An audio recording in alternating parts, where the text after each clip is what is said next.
ప్రధాన రహదారులన్నీ కూడా మొత్తం వెహికల్స్ తో నిండిపోయినట్టు తెలుస్తోంది. ఈ ట్రాఫిక్ కి సంబంధించి ఏమైనా క్లియర్ చేయడానికి చర్యలు తీసుకుంటున్నారా? యాత్రికులు ఏం చెప్తున్నారు? తరంగిణి ఏదైతే హైదరాబాద్ నుంచి కూడా పుష్కర స్థానాల కోసం ఇటు ఆంధ్రప్రదేశ్ ఇటు తెలంగాణ పుష్కర ఘాట్లకు పెద్ద ఎత్తున కూడా జనం తరలి వెళ్తున్నారు. ఇటు మొత్తం మీద ఏదైతే కరీంనగర్ రాజ్య రహదారికి సంబంధించి కూడా ఈ అల్వాల్ నుంచి వెళ్తున్న నేపథ్యంలో కూడా ఒక్కసారి 5 కిలోమీటర్ల మేరకు మొత్తం పూర్తిగా వాహనాలు నిలిచిపోయాయి.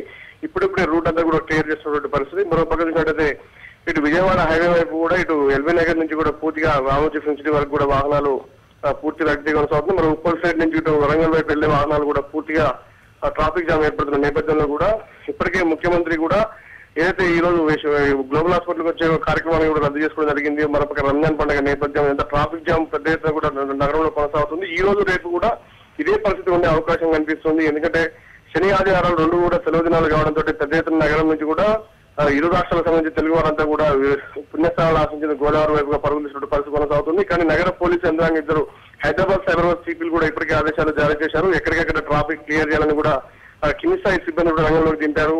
మొత్తం అల్వాల్ ప్రాంతం, ఉప్పల్, 85 పరిసర ప్రాంత రాజీవ్ రహదారి, NH9 ఎన్ని రహదారులన్నీ కూడా క్లియర్ చేసేందుకు కూడా మొత్తం అధికారులు సన్నద్ధమై ప్రస్తుతం రూట్ క్లియర్ చేసిన తెలుస్తుంది. ఈ ట్రాఫిక్ మొత్తం కూడా ఇది ఈ రోజు నైట్, రేపు నైట్, ఎల్లుండి తెల్లవారుజాము కూడా ఇదే విధంగా ఉండే అవకాశం ఉంది. అధికారులు అంచనా వేశారు. ఇప్పటికే ముఖ్యమంత్రి కూడా అధికారులతో సెక్రటరియట్ లో కూడా సమావేశం నిర్వహించినట్టు తెలుస్తుంది. తరంగిణి. Thank you Vasu.